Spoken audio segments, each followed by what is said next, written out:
یہود ہے۔ یہود یہ وہ قوم ہے جس کی ایک لمبی تاریخ ہے، اور اسلام اور مسلمانوں کے ساتھ اس کا جو رشتہ ہے اول دن سے ہے اور قیامت کے قریب تک رہے گا۔ یہی وجہ ہے کہ قرآن پاک میں اللہ تعالیٰ نے یہودیوں کے واقعات کو بڑی تفصیل کے ساتھ بیان فرمایا ہے۔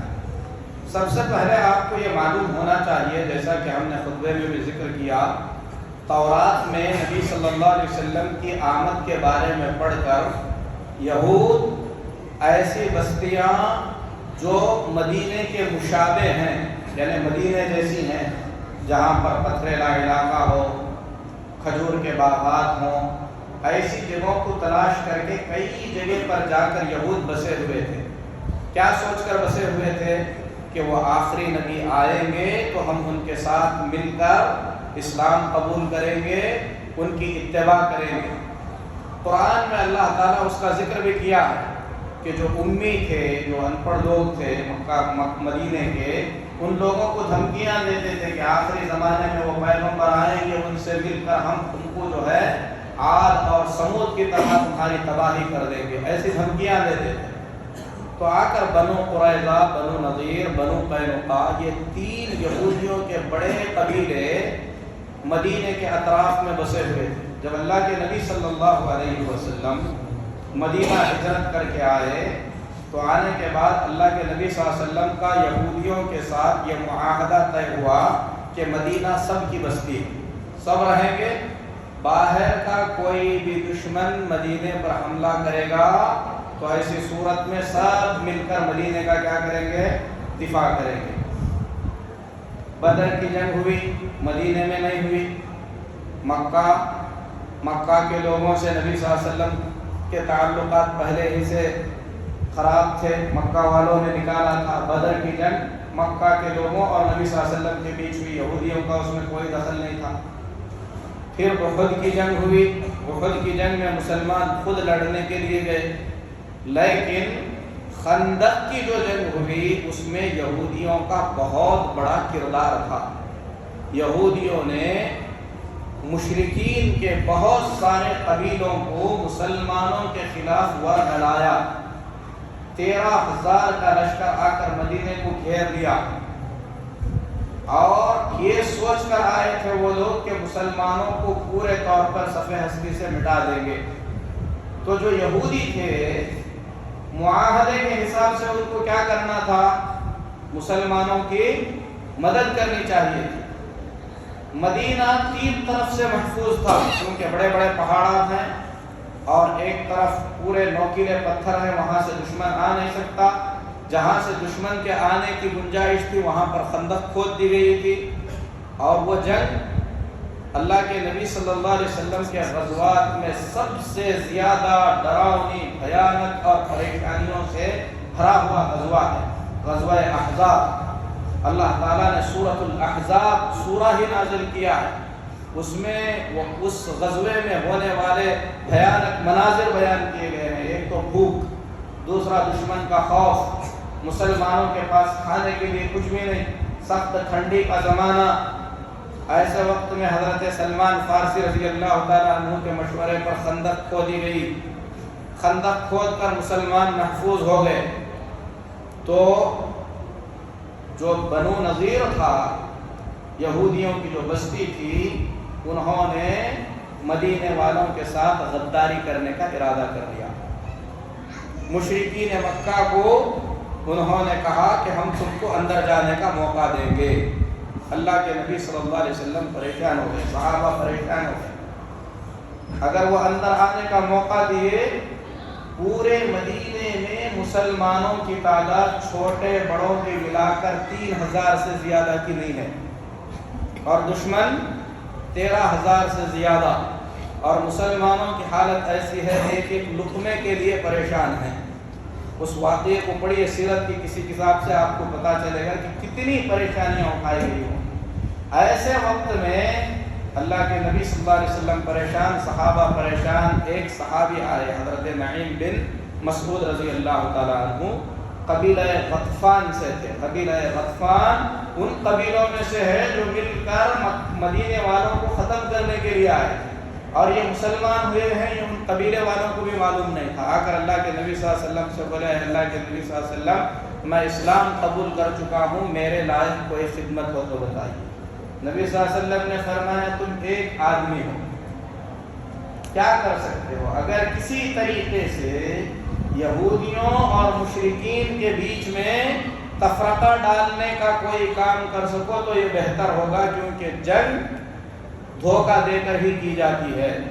تو حضرت نعیم رضی اللہ تعالیٰ عنہ یہودیوں کے پاس گئے، جا کر یہودیوں سے کہنے لگے، جانتے ہو، پہلے ہی سے جانتے تھے، میں تمہارا ہمدرد ہوں، خیر خواہ ہوں، بھلا چاہنے والا ہوں، تم لوگوں نے مشرکین کا ساتھ دینے کا ارادہ تو کر لیا، کبھی تم نے سوچا کہ اگر وہ لوگ مسلمانوں کو پورے طور پر مٹائے بغیر چلے گئے، پھر تم کو یہاں رہنا ہے، تمہاری کیا حالت ہوگی؟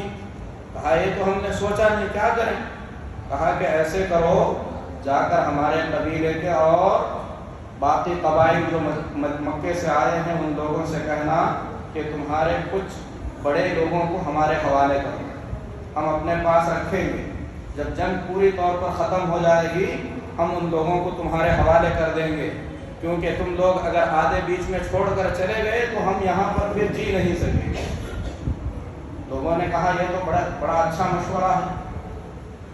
پھر حضرت نعیم رضی اللہ تعالیٰ عنہ اپنی قوم کے پاس گئے، جا کر کہا یہودیوں نے جو کچھ کیا ہے ان کو اب بڑا پچھتاوا ہے، ان کو ڈر ستانے لگا ہے کہ محمد کے ساتھ غداری کر کے انہوں نے اچھا نہیں کیا، اس لیے انہوں نے محمد صلی اللہ علیہ وسلم کے ساتھ یہ سودا طے کیا ہے کہ قریش کے کچھ آدمیوں کو، غطفان کے کچھ آدمیوں کو لے جا کے محمد کے حوالے کر دیں گے اور وہ ان کی گردن اڑا دیں گے، اسی لیے اگر وہ آئیں تو تم اپنے آدمی ان کے حوالے ہرگز نہ کرنا۔ اس سے اختلاف پیدا ہو گیا۔ پھر اس کے بعد اللہ تبارک و تعالیٰ نے ہوا بھیجی، سخت ٹھنڈی چلی اور خندق کے لیے آیا ہوا دشمن واپس چلا گیا۔ یہ سارے واقعات اس بات کی دلیل ہیں کہ جنگ ہمیشہ جذبات سے نہیں ہوتی ہے، عقل مندی کے ساتھ لڑی جاتی ہے۔ اسی غزوہ خندق میں دوسرا واقعہ، اللہ کے نبی صلی اللہ علیہ وسلم نے، سخت ٹھنڈی تھی، آخری رات تھی غزوہ خندق کی، نماز پڑھی، نماز پڑھنے کے بعد آپ نے فرمایا صحابہ میں سے کون جائے گا، جا کر قوم کی خبر لے کر آئے گا، میں وعدہ کرتا ہوں کہ جنت میں وہ میرے ساتھ ہوگا۔ کوئی نہیں اٹھی۔ حضرت حذیفہ فرماتے ہیں نبی صلی اللہ علیہ وسلم پھر نماز پڑھے، نماز کے بعد پھر آپ نے اعلان کیا کون خبر لائے گا اللہ اسے جنت میں داخل کرے گا، کوئی نہیں اٹھا۔ تیسری مرتبہ اللہ کے نبی صلی اللہ علیہ وسلم نے فرمایا حذیفہ تم اٹھو۔ حضرت حذیفہ بن یمان فرماتے ہیں جب اللہ کے نبی صلی اللہ علیہ وسلم نے نام لے کر کہا تو اب میرے پاس اس کے سوا کوئی چارہ نہیں تھا کہ میں اٹھ کر جاؤں۔ نبی صلی اللہ علیہ وسلم کے پاس آیا، آپ صلی اللہ علیہ وسلم نے میرے سر پر اور میرے جسم پر ہاتھ پھیرا، ٹھنڈی مجھ سے غائب ہو گئی۔ پھر اس کے بعد میں چلتا رہا۔ اللہ کے نبی صلی اللہ علیہ وسلم نے جاتے جاتے مجھ سے کہا کہ دیکھو کوئی ایسا کام نہ کرنا جس سے فتنہ بھڑک جائے۔ حضرت حذیفہ فرماتے ہیں گیا میں، سخت ہوائیں چل رہی تھی، انہی ہواؤں کے بارے میں نبی صلی اللہ علیہ وسلم نے فرمایا اللہ تعالیٰ نے عاد و سمود کو ہواؤں سے ہلاک کیا اور صبح کی ٹھنڈی ہواؤں سے میری مدد کی گئی۔ مراد یہ ہے کہ جو قبائل آئے تھے 13,000 سے زیادہ، ایسی سخت ہوا چلی کہ ان لوگوں کو جو ہے برداشت نہیں ہوا، ان کے خیمے اکھڑ کر چلے گئے، وہ چلے گئے واپس۔ فرماتے ہیں حضرت حذیفہ رات کے اندھیرے میں چلا، دیکھا اس پورے لشکر کو جمع کر لانے والے کون؟ حضرت ابو سفیان رضی اللہ تعالیٰ عنہ، جو ابھی مسلمان نہیں ہوئے تھے، مشرکوں کے لیڈر تھے اس وقت۔ فرماتے ہیں آگ تاپتے ہوئے بیٹھے تھے، پورا کمانڈر، سب سے بڑے کمانڈر۔ حضرت حذیفہ فرماتے ہیں میں نے اپنا تیر نکالا، کمان پر لگایا، نشانہ لگایا، نبی صلی اللہ علیہ وسلم کی بات یاد آئی، کوئی ایسی حرکت نہ کرنا جس سے فتنے کی آگ بھڑک جائے۔ کتنا بڑا ٹارگٹ ہے سامنے، یہی ہوش ہے، جنگ کے بھی احکامات ہیں۔ یہود ہمارے دشمن ہیں، اس میں کوئی شک نہیں، فلسطین ہماری سرزمین ہے، اس میں کوئی شک نہیں، لیکن ان کے تھوڑے سے آدمیوں کو مار کر اپنے آپ کو اتنی بڑی ہلاکت میں ڈالنا، ہزاروں معصوموں کی جان چلے جائے اور ہمارے پاس ان لوگوں کو روکنے کی کوئی طاقت نہ ہو، یہ کون سی عقل مندی ہے؟ حضرت حذیفہ فرماتے ہیں میں نے اپنا تیر واپس اپنے ترکش میں رکھ لیا۔ پھر ہم چلے، ابو سفیان نے محفل جمائی، کہا سب جمع ہو جائیں، سب جمع ہو گئے، کہا کہ ہر کوئی اپنے بازو والے کی پہچان کر لے، کوئی جاسوس تو نہیں آیا۔ حضرت حذیفہ فرماتے ہیں فوراً میں نے اپنے بازو والے کا ہاتھ پکڑا، پوچھا کہ تم کون ہو، کون سے قبیلے سے؟ پھر اس کے بعد ابو سفیان نے اعلان کیا کہ ہم جس مقصد سے آئے تھے اس مقصد کو حاصل نہیں کر سکیں گے، اس لیے میں صبح صبح روانہ ہونے والا ہوں، اور قافلہ واپس چلے گیا۔ الحمدللہ اللہ تبارک و تعالیٰ نے مسلمانوں کی حفاظت فرمائی۔ جب غزوہ خندق ہوا، اللہ کے نبی صلی اللہ علیہ وسلم خندق سے واپس جانے لگے، حضرت جبرائیل علیہ السلام نبی صلی اللہ علیہ وسلم کے پاس آئے، کہا کہاں جا رہے ہیں؟ ابھی جنگ ختم نہیں ہوئی، جن لوگوں نے آپ کے ساتھ دھوکہ کیا ہے بنو قریظہ، ان کا حساب و کتاب باقی ہے، فرشتوں نے ابھی ہتھیار نہیں کھولے ہیں۔ سوچو ذرا، فرشتے شریک ہیں جنگ میں، اللہ کے نبی صلی اللہ علیہ وسلم ہیں، صحابہ ہیں، بڑے بڑے صحابہ ہیں اس جنگ میں، حضرت علی ہیں، حضرت عمر ہیں، حضرت ابو بکر صدیق ہیں، خود نبی صلی اللہ علیہ وسلم ہیں، فرشتے شریک ہیں، اس کے باوجود بھی جنگ کی جو چالیں ہیں ان چالوں کو نہیں چھوڑا گیا۔ مسلمان کمزور ہیں، حصار میں رہ کر دشمن کی طرف سے آنے والے وار کا صرف دفاع کیا گیا۔ اسی لیے جیسے کتاب الصلاۃ نماز کی کتاب ہے، ویسے ہی کتاب الجہاد جہاد کی کتاب ہے، سارے مسائل ہیں اس میں۔ امام ابن تیمیہ رحمۃ اللہ علیہ فرماتے ہیں ایسی جنگ جس جنگ کے اندر فائدے سے زیادہ نقصان ہونے کا یقین ہو جائے وہ جنگ جائز نہیں ہے، بچنے کی کوشش کرو اس سے۔ ہاں اگر گھر میں کوئی آ رہا ہے، آپ کے پاس اس کے سوا کوئی چارہ نہیں ہے، اس کو دفاع کہتے ہیں، اس وقت لڑنا ضروری ہو جاتا ہے، لیکن خود سے کبھی جنگ چھیڑنے کی کوشش نہ کرو۔ نبی صلی اللہ علیہ وسلم خود فرماتے ہیں لا تتمنوا لقاء العدو، دشمن سے بھڑ جانے کی تمنا دل میں پیدا نہ کرو۔ وَإِذَا لَقِيتُمُوهُ فَاصْبِرُوا، لیکن اگر لڑائی ہو گئی تو اس وقت ڈٹ کر رہو، اور اس وقت یقین کے ساتھ کہ ایمان رکھو کہ جنت کو اللہ نے تلواروں کے سائے میں رکھا ہے۔ جذبات سے نہیں لڑی جاتی، لیکن اللہ کے نبی صلی اللہ علیہ وسلم احد کے میدان سے صحابہ کو بچا کے لے کے آئے، غزوہ خندق میں ایسا ہی کیا، صلح حدیبیہ میں نبی صلی اللہ علیہ وسلم نے ایسے ہی کیا۔ پھر اس کے بعد گئے، یہودیوں کی بستی کو گھیر لیا گیا، پھر اس کے بعد فیصلہ کیا گیا۔ حضرت سعد رضی اللہ تعالیٰ عنہ فیصلے کے لیے آئے، یہودیوں نے کہا کہ ہمارے حق میں سعد فیصلہ کریں، کیونکہ حضرت سعد رضی اللہ تعالیٰ عنہ مدینے کے نوجوانوں میں سے تھے، یہودیوں سے ان کے تعلقات پہلے سے اچھے تھے، تو یہود سمجھتے تھے کہ وہ ہمارے حق میں بہت اچھا فیصلہ کریں گے۔ حضرت سعد زخمی تھے، اللہ کے نبی صلی اللہ علیہ وسلم کے کہنے پر حضرت سعد بن معاذ کو لایا گیا۔ حضرت سعد بن معاذ رضی اللہ تعالیٰ عنہ نے فیصلہ سنایا۔ کیا فیصلہ سنایا؟ فیصلہ یہ سنایا کہ ان میں سے جتنے بھی بالغ ہیں سب کو قتل کر دیا جائے، باقیوں کو چھوڑ دیا جائے۔ اللہ کے نبی صلی اللہ علیہ وسلم نے فرمایا کہ اے سعد، تم نے ان کے حق میں وہ فیصلہ کیا ہے جو عرش والے اللہ نے ساتواں آسمان کے عرش کے اوپر ان کے حق میں فیصلہ کیا تھا۔ تو یہ یہود نبی صلی اللہ علیہ وسلم کے ساتھ غداری کی، کھانے میں زہر ملا کر دیے۔ ایک مرتبہ فیصلے کے لیے بلائے نبی صلی اللہ علیہ وسلم کو، جب فیصلہ کرنے گئے اوپر سے پتھر ڈال کر آپ صلی اللہ علیہ وسلم کو ہلاک کرنے کی کوشش کی، جادو کیے نبی صلی اللہ علیہ وسلم پر۔ صحابہ کرام اوس اور خزرج دو قبیلے تھے، آپس میں مدینے میں اتفاق اور محبت سے رہتے تھے، ان دو قبیلوں میں پھر سے لڑانے کی کوششیں کی، اور نبی صلی اللہ علیہ وسلم کے مدینہ آنے سے پہلے کی ان کی آپ تاریخ پڑھیں گے، قبیلہ اوس اور خزرج جب مشرک تھے، نبی صلی اللہ علیہ وسلم کے آنے سے پہلے ان کے بڑے لوگ ختم ہو چکے تھے۔ کیوں ختم ہو چکے تھے؟ یہودیوں کی لگائی ہوئی لڑائیوں کی وجہ سے۔ اوس اور خزرج کو لڑاتے تھے، ہتھیار بناتے تھے، ہتھیار ان کو بیچتے تھے، فائنانشلی جو کمزور ہو جاتا تھا جو قبیلہ اس کو سود پر مال دیتے تھے، پھر اس کے بعد ان کی زمینیں ہڑپ دیتے تھے۔ یہی ان کا کاروبار ہمیشہ رہا۔ اس سے آگے جائیں، عیسیٰ علیہ السلام، عیسیٰ علیہ السلام جب پیدا ہوئے، عیسیٰ علیہ السلام کی ماں عیسیٰ علیہ السلام کو لے کر آئی، اللہ تبارک و تعالیٰ نے اپنے کلمے سے پیدا کیا، تو مریم کو دیکھ کر انہوں نے کیا کہا؟ مَا كَانَ أَبُوكِ امْرَأَ سَوْءٍ وَمَا كَانَتْ أُمُّكِ بَغِيًّا۔ اے مریم یہ بہتان کہاں سے لے کر آئی؟ تیرا باپ تو ایسا نہیں تھا، تیری ماں تو ایسی نہیں تھی۔ مریم کو بدکار کہا انہوں نے، عیسیٰ علیہ السلام کو نعوذ باللہ زنا کا بیٹا کہا۔ عیسیٰ علیہ السلام نے گود میں بات کی، پھر بھی ان لوگوں کو یقین نہیں آیا۔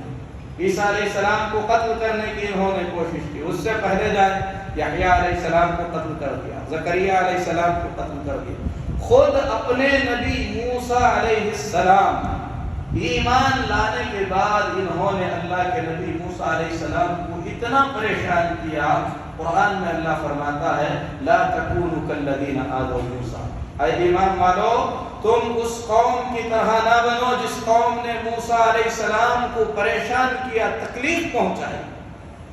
یعنی اپنے نبی کو ان کی زندگی میں کئی مرتبہ کبھی کہتے ہیں ارنا اللہ جہرا، اے موسیٰ ہم اللہ کو کھلے طور پر دیکھنا چاہتے ہیں، دکھاؤ نہیں تو ایمان نہیں لائیں گے۔ لن نؤمن لک حتی نرى اللہ جہرا، ہم اس وقت تک ایمان نہیں لائیں گے جب تک اللہ تعالیٰ کو خود سے نہیں دیکھیں گے۔ اپنے نبی سے یہ بات کرنے کا انداز ان کا، جبکہ ہمارے صحابہ کا انداز کیسا تھا؟ اللہ کے نبی صلی اللہ علیہ وسلم نے بدر کے موقع پر صحابہ سے مشورہ کیا، کیا کہتے ہو؟ جنگ کریں نہ کریں؟ بار بار مشورہ کیا۔ تو بدر میں انصاری صحابہ بھی تھے، مہاجر صحابہ بھی تھے۔ اگر سیرت ہم پڑھیں گے پتہ چلے گا ہجرت سے پہلے نبی صلی اللہ علیہ وسلم نے مدینے کے صحابہ سے عہد و پیمان لیا تھا، کیا کہ مدینے میں وہ نبی صلی اللہ علیہ وسلم کے جان مال عزت ہر چیز کی حفاظت اپنا سب کچھ لگا کر کریں گے۔ لیکن یہ جنگ کہاں ہو رہی ہے؟ باہر ہو رہی ہے، یعنی تم اب ہماری حفاظت کے لیے پابند نہیں ہو، اس لیے مشورہ چاہتے ہیں۔ تو صحابہ سمجھ گئے، کہا اللہ کے نبی شاید آپ ہماری طرف اشارہ کر رہے ہیں، اللہ کی قسم ہم ایسے نہیں کہیں گے جیسے موسیٰ کی قوم نے موسیٰ سے کہا تھا کہ جاؤ تم اور تمہارا رب لڑو، ہم یہیں پر بیٹھ کر دیکھتے رہیں گے، ایسا نہیں کریں گے، بلکہ اگر آپ ہم کو آخری کنارے تک بھی لے جائیں گے تو ہم چلیں گے، آپ کے آگے پیچھے دائیں بائیں ہر طرف سے آپ کی طرف سے دفاع کریں گے۔ لیکن انہوں نے کیا کہا؟ اللہ کے نبی موسیٰ علیہ السلام نے لڑنے کے لیے کہا تو انہوں نے کہا اذهب انت وربك فقاتلا انا هاهنا قاعدون، اے موسیٰ جاؤ تم اور تمہارا رب جا کر کے لڑو، ہم یہیں پر بیٹھے ہوئے، ہم تماشا دیکھیں گے، ہم نہیں آئے۔ موسیٰ علیہ السلام سے کہا کہ یہ اکیلے میں جا کر تنہائی میں اس لیے نہاتے ہیں کہ ان کی شرمگاہ میں کوئی روگ ہے، بیماری۔ اللہ اکبر، اپنے نبی کے بارے میں اللہ تبارک و تعالیٰ نے کہا کہ ویسے مت پڑھیں۔ انبیاء بلکہ اللہ کی ذات، اللہ پر ایمان لانے کے بعد اللہ تعالیٰ کے بارے میں یہود کہتے ہیں، قرآن میں اللہ فرماتا ہے قالت الیہود ید اللہ مغلولہ، یہود کہتے ہیں کہ اللہ کے ہاتھ شل ہے، اللہ خرچ نہیں کرتا ہے، بخیل۔ ان اللہ فقیر ونحن اغنیاء، یہود کہتے ہیں کہ اللہ فقیر ہے اور ہم غنی ہیں۔ اللہ فرماتا ہے سنکتب ما قالوا، انہوں نے جو بھی کہا یہ لکھا ہوا ہے، اللہ تعالیٰ اس کا بدلہ دے گا۔ تو اللہ کے ساتھ ان کے ایسے تعلقات ہیں، انبیاء کے ساتھ ایسے تعلقات ہیں، ان کی زندگیوں کے اندر سود، مکاری، بے ایمانی، خیانت کے علاوہ کچھ بھی نہیں۔ قرآن میں اللہ تعالیٰ فرماتا ہے وَمِنْ أَهْلِ الْكِتَابِ مَنِ اسْتَأْمَنْهُ بِدِينَارٍ لَا يُؤَدِّيهِ إِلَيْكَ، اگر اہل کتاب میں سے کچھ ایسے ہیں ایک دینار بھی ان کے پاس امانت سے رکھو گے تو وہ آپ کو دیں گے نہیں۔ اللہ کی کتاب کو انہوں نے بدل دیا، اللہ کی کتاب کے جو قانون انہیں پسند نہیں آئے مٹا کر اپنے قوانین انہوں نے اس کتاب کے اندر لکھ دیے۔ تو ایسی ظالم قوم جو کہ پورے مکر و فریب کے ساتھ اپنے دشمن پر نظر جمائے ہوئے ہے، ایسا دشمن اگر ہے تو ایسے دشمن کے ساتھ جذبات سے نہیں لڑا جاتا ہے، کیا کریں پھر؟ سب سے پہلی چیز نبی پاک صلی اللہ علیہ وسلم کے فرامین میں پڑھیں۔ ہم بہت ہیں مسلمان، لیکن مسلمان بہت ہو کر بھی مسلمان جسے کہتے ہیں ویسے مسلمان بہت کم ہیں۔ سارے علماء کے فتاوے ہم نے پڑھے، وہ علماء جو کتاب و سنت کی روشنی میں فتویٰ دیتے ہیں، اسی نتیجے پر ہم پہنچے کہ مسلمانوں کی مدد ایمان کی طرف رجوع کیے بغیر نہیں ہو سکتی۔ کب تک ایمان کی باتیں کرتے رہیں گے؟ یہ بات نہیں کرتے ہیں۔ میں آپ سے پوچھتا ہوں، آج جمعہ کا خطبہ ہوا، اذان شروع ہوئی، کتنے لوگ تھے مسجد میں؟ کتنے تھے؟ قرآن میں اللہ کا واضح اعلان ہے، اذا نودی للصلاۃ من یوم الجمعۃ فاسعوا الی ذکر اللہ وذروا البیع۔ جب جمعہ کے دن اذان دی جائے دوڑ کر آؤ، خرید و فروخت چھوڑو۔ خود سے پوچھو، ہم ہمارے آس پاس ایمان والے اسلام والے کتنے ہیں جن کو ایمان والا کہا جا سکتا ہے؟ خود سے پوچھو ہمارے ایمان کا پرسنٹیج کیا ہے؟ صحابہ نبی صلی اللہ علیہ وسلم پر جان قربان کرنے والے، احد میں کیا ہوا؟ 70 صحابہ شہید ہو گئے، نبی صلی اللہ علیہ وسلم کے دانت شہید کر دیے گئے، سر میں بڑا زخم آیا، کیوں؟ نبی صلی اللہ علیہ وسلم کے ایک حکم کی خلاف ورزی کی وجہ سے۔ حنین، مکہ فتح ہو گیا، مسلمان خوش ہو گئے، دیکھے آس پاس میں اتنی تعداد ہے، خوشی کے مارے بعض صحابہ کی زبانوں سے نکلا، بعض لوگوں کی زبانوں سے نکلا، لن نغلب اليوم باللہ، آج ہم کم ہونے کی وجہ سے نہیں ہاریں گے، یعنی ہم کم نہیں ہیں، ہم بہت زیادہ ہیں، ضرور جیتیں گے۔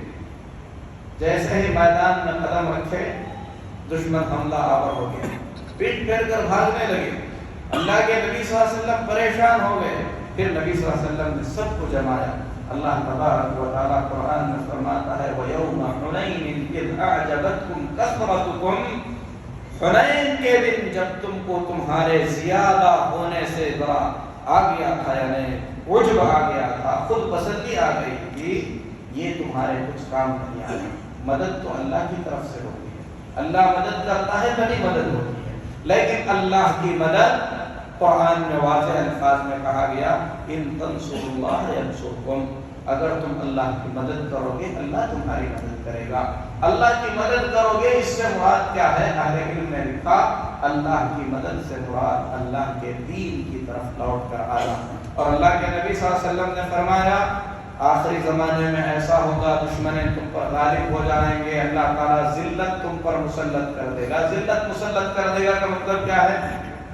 ہمارے جو مقدسات ہیں ہم سے چھین لیے جائیں گے، ہماری مساجد پر حملے ہوں گے، ہمارے قرآن کے ساتھ کھلواڑ ہوگا، ہماری داڑھیوں کے ساتھ کھلواڑ ہوگا، علماء کے ساتھ کھلواڑ، یہی ذلت ہے، ذلت کی زندگی بسر کرنا پڑے گا۔ تو نبی صلی اللہ علیہ وسلم علاج کیا بتاتے ہیں؟ اللہ تعالیٰ اس ذلت کو اس وقت تک تم پر سے ختم نہیں کرے گا جب تک تم اللہ کے دین کی طرف لوٹ کر نہیں آؤ گے۔ جب تک اللہ کے دین کی طرف لوٹ کر نہیں آؤ گے ذلت ختم نہیں ہوگی۔ تاریخ پڑھیں گے ہم کو پتہ چلے گا صلاح الدین ایوبی رحمہ اللہ نے بیت المقدس کو فتح کیا، اس سے پہلے مسلمانوں کی حالت کیا تھی، اہل سنت والجماعت کی صفوں میں روافض کا رسوخ کس قدر تھا، کس طریقے سے پہلے ان کو انہوں نے دور کیا، اہل سنت والجماعت کی تعلیمات کو پھر سے زندہ کیا، صحیح توحید کی دعوت پھیلائی، لوگوں کے اندر کتاب اللہ اور سنت رسول صلی اللہ علیہ وسلم کی تعلیم عام ہوئی، لوگ اللہ کے دین کو جیسے اللہ نے نازل کیا ہے ویسا سمجھ کر عمل کرنے لگے، پھر اللہ تبارک و تعالیٰ نے مدد نازل فرمائی۔ تو مدد کے پانے کا یہی ایک راستہ ہے، اس راستے کے علاوہ جس راستے پر بھی ہم کوشش کریں گے ذلت اور رسوائی کے سوا کچھ نہیں ملے گا۔ یہودیوں کی تاریخ قرآن میں تفصیل سے بتائی گئی ہے، پڑھیں، ترجمے کے ساتھ قرآن پڑھیں، احادیث پڑھیں، لیکن اہل علم سے جڑ کر رہیں۔ اہل علم سے رجوع کریں. کوئی مسئلہ سمجھ میں نہیں آتا ہے کتاب اللہ اور سنت رسول صلی اللہ علیہ وسلم کی روشنی میں مسائل کو اگر ہم سیکھیں گے تو اللہ تبارک و تعالیٰ ضرور مدد کرے گا. کب، کتنے دن، کتنے سال یہ نہیں کر سکتے.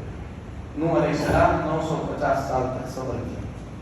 فرعون کئی سال تک بچوں کو قتل کرتا رہا. موسیٰ علیہ السلام کو کئی سال تک پریشان ہونا پڑا. آخری بات بتا کر میں اپنی بات ختم کرتا ہوں. اللہ کے نبی جناب محمد رسول اللہ صلی اللہ علیہ وسلم کعبۃ اللہ کے پاس نماز پڑھ رہے تھے، سجدے کی حالت میں تھے. گوبر سے بھری ہوئی اونٹ کی اوجڑی آپ کے پیٹھ پر رکھی گئی. اس قدر وزن تھی کہ نبی صلی اللہ علیہ وسلم سجدے سے اپنا سر نہیں اٹھا پا رہے تھے. عبداللہ بن مسعود فرماتے ہیں دبلے پتلے، ابھی اس وقت جو ہے چھوٹے سے بچے تھے، بہت بڑے نہیں تھے، ان کے بس میں نہیں تھا، بے بسی سے دیکھتے رہے. حضرت فاطمہ رضی اللہ تعالیٰ عنہا نے انہوں نے ہٹایا. پھر اس کے بعد اللہ کے نبی صلی اللہ علیہ وسلم سجدے سے سر اٹھا کر پہلی مرتبہ نبی صلی اللہ علیہ وسلم نے کسی کے حق میں بد دعا فرمائی. کہا کہ اے اللہ تو فلاں فلاں فلاں فلاں کو کا حساب ہے. بد دعا ہو گئی، واقعہ ہو گیا. یہ بد دعا قبول ہوئی. اس کا نتیجہ کب آیا؟ بدر کی لڑائی میں تقریباً 7-8 سال کے بعد. بد دعا کرنے والے کون؟ نبی صلی اللہ علیہ وسلم. کہاں بد دعا کیے؟ مسجد حرام میں سجدے کی حالت میں ایک نبی کے پیٹھ پر اونٹ کی اوجڑی رکھنے والا ابو جہل جیسا بدبخت، ایسا بڑا دشمن، اللہ کے ایسے ناپسندیدہ بندے، ظلم کرنے والے، سب سے اللہ کے پیارے بندے پر اور سب سے مقدس زمین کعبۃ اللہ کے پاس بد دعا کی جا رہی ہے. نتیجہ کب آ رہا ہے؟ 8-9 سال کے بعد. اور ہم چاہتے ہیں دعا کے لیے یہاں ہاتھ اٹھائیں، وہاں پر اسرائیل ختم ہو جائے. ایسے نہیں ہوتا. ایمان چاہیے، صبر چاہیے، اللہ کی ذات پر یقین چاہیے، اپنے ذمہ داریوں کو سمجھنے کا جذبہ چاہیے. بیٹھ کر آپ فلاں کو ٹارگٹ کریں، فلاں ملک کو برا بولیں، فلاں لوگوں کو برا بولیں، یہ بہت آسان ہے. اس سے دل کی بھڑاس نکل سکتی ہے لیکن خود میں تبدیلی نہیں آ سکتی. ہماری ذمہ داری کیا ہے یہ ہمیں سمجھنا چاہیے. اللہ ہم سے ہمارے بارے میں پوچھے گا. جن لوگوں کو اللہ نے ذمہ دار بنایا ہے وہ خاموش ہیں، طاقت ہونے کے باوجود بھی خاموش ہیں. اللہ ان کا بھی حساب لے گا. ان کے بارے میں جو بہتر فیصلہ ہے اللہ تعالیٰ ان کے بارے میں فیصلہ کرے گا. اور ہم اپنے بارے میں جتنی ہماری طاقت ہے اس کے بارے میں اللہ ضرور ہم سے پوچھے گا. لہٰذا ہم تمام کو چاہیے ہم نیک بنیں، اپنی اولاد کو نیک بنائیں، تہجد میں اٹھیں، امت کا درد لے کر اٹھیں، امت کے ہر پریشان حال شخص کے لیے رو رو کر گڑ گڑا کر اللہ تعالیٰ سے دعا کریں اور اللہ تعالیٰ سے توفیق مانگیں، اللہ تعالیٰ سے طاقت مانگیں، اللہ سے راستے مانگیں. اللہ تبارک و تعالیٰ بے شک قدرت والا ہے. اللہ سے دعا ہے کہ اللہ تبارک و تعالیٰ ہم سب کو دین کی صحیح سمجھ عطا کرے. آمین. السلام علیکم ورحمۃ اللہ وبرکاتہ.